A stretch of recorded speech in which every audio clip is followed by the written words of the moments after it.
बिनु सत्संग विवेक ना होए। बिन सत्संग विवेक न होई। पर राम कृपा बिनु सुलभ न सोई। राम कृपा बिन सुलभ न सोई। पहली बात, सत्संग क्यों आवश्यक है? सत्संग से क्या होता है? बिनु सत्संग विवेक ना हो। बिना सत्संग के ज्ञान नहीं होता। ज्ञान माने जानकारी। किसी भी भगवान के बारे में जब तक हमें पता ही नहीं है कि ये भगवान कौन है, इन्होंने क्या किया है, हमारे सनातन में इनका क्या कार्य है, तब तक आप खूब उनके मुंह में भोग भरते रहो।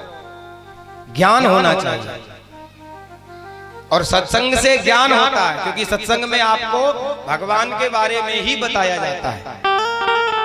भगवान कृष्ण ने क्या किया, राम ने क्या किया, हनुमान जी ने क्या किया, ये सब आपको कहाँ मिलता है? सत्संग में।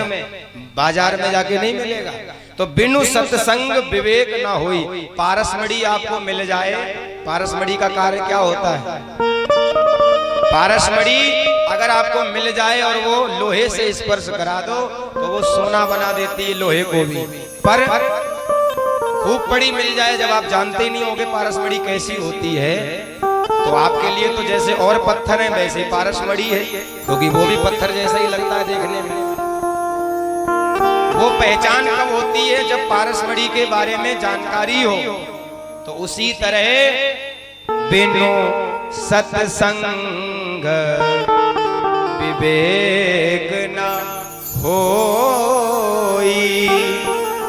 और सत्संग भी राम कृपा बिनु, वो सत्संग भी भगवान की कृपा के बिना प्राप्त नहीं होता है। तो सत्संग, और सत्संग से क्या होता है? अभी अभी आपने सुना, 6 मिनट का भी अगर साधुओं का संग मिल जाए तो महाराज हर एक कोटि अपराध, करोड़ों अपराध आपके नष्ट हो सकते हैं। अनेकानेक प्रकार के अपराध आपके नष्ट हो सकते हैं। बिनु सत्संग न हरि कथा, तेहि बिनु द्रवहि न राम। बिना सत्संग के भगवान भी प्रसन्न नहीं होते हैं। अब सत्संग भी कैसे कर सकते हो? तो उसके लिए चाहिए मनुष्य का शरीर, जो हम लोगों को भगवान ने प्राप्त करा दिया है।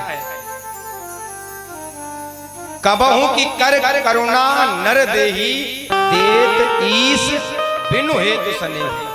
भगवान ने हमें मनुष्य शरीर दिया, और वो भी भगवान ने कैसे दिया? बिना हेतु के। भगवान बदले में कुछ मांगते नहीं है तुमसे, किसी से नहीं मांगते। बस भगवान यूं कहते हैं कि भैया हमारे यहाँ से जा रहे हो, पर कहीं मृत्यु लोक में जाके ऐसे मत भटक जाना कि हमें ही भूल जाओ। अब सत्संग कैसे कर सकते हो आप? मनुष्य के शरीर से।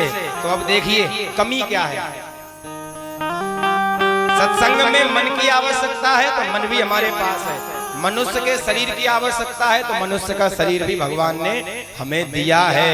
और तुलसीदास जी कहते हैं कि अगर इस मनुष्य के शरीर को पाकर के भी व्यक्ति सत्संग भजन कीर्तन न करे और इस संसार सागर से पार न जा पाए, तो वो आत्महत्यारा है।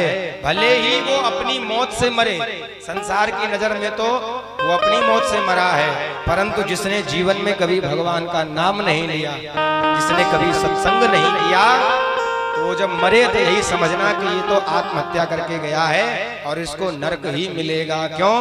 बिनु सत्संग विवेक न होई। अब सत्संग से अज्ञान